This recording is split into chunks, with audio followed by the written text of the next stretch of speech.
وہاں سے ان کے شہادت کی گواہی کل قیامت میں دربار الہی میں آئے گی۔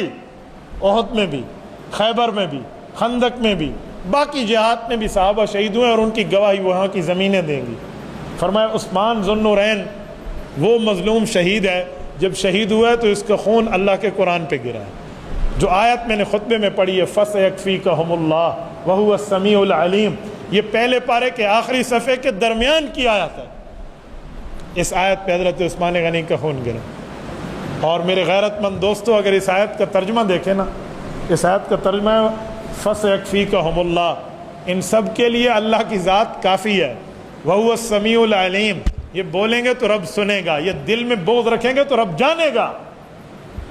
اندازہ لگاؤ، اس آیت پہ حضرت عثمان کا خون گر رہا ہے، اور ہوا ہی ایسے قاتلین عثمان میں کوئی نہیں بچا، پھر کوئی نہیں بچا۔ کوئی اندھا ہو کے مرا، کوئی جل کے مرا، ایک کو تو تندور میں پھینکا گیا جو جل کے مرا۔ آپ اندازہ لگاؤ کسی کا کیا ہوا، کسی اللہ کا کرم کہ حضرت عثمان کے قتل میں کوئی صحابی شریک نہیں ہے، کوئی حضرت عثمان کے قتل میں شریک صحابی نہیں ہے۔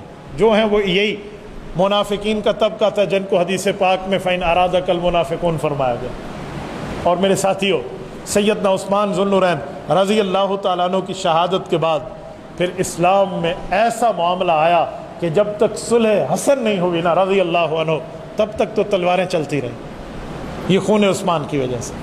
حضرت امام حسن رضی اللہ تعالیٰ عنہ پہ رب رحمت نازل فرمائے، انہوں نے حضرت معاویہ بن ابی سفیان رضی اللہ عنہ صلح فرمائی تھی، تو سب کو کہا تھا کہ مجھے بتاؤ کہ یوں خون بہتا رہا تو معاملہ کہاں تک جائے گا، لہٰذا بہتر ہے کہ ہمیں صلح کر لینی چاہیے۔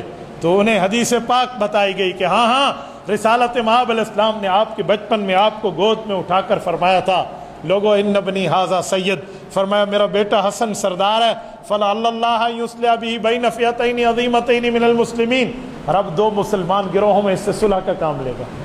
حضرت حسن نے وہ صلح کرائی، اور اس صلح کی بابت پھر اسلام کا کلمہ اور اسلام کی بات اور اسلام کے دعوے ایک ہوئے، اور اسی لیے اس کو عام الجماع کہا جاتا ہے کہ یہ وہ سال ہے جس سال میں اسلام کی قوت ایک ہو گئی تھی۔ یہ حضرت امام حسن رضی اللہ تعالیٰ کی صلح ہے۔ یاد رکھیں صلح حسن بہت بڑی چیز ہے۔ حضرت حسن رضی اللہ تعالیٰ عنہ نے اپنی خلافت حضرت معاویہ کو تحفے میں دی تھی۔ رب کریم کے لیے جو بندہ کام کرتا ہے اللہ اس کی نیکی کو ضائع نہیں کرتا۔ ان اللہ لا یضیع اجر المحسنین، نیک آدمیوں کے اجر کو رب کبھی ضائع نہیں کرتے۔ حدیث پاک ہے سنن نبی داؤد میں، حضرت علی المرتضیٰ فرماتے ہیں کہ جو آخر زمانہ میں مہدی تشریف لائیں گے، جنہوں نے حضرت عیسیٰ اور امام مہدی نے مل کے جہاد فرمایا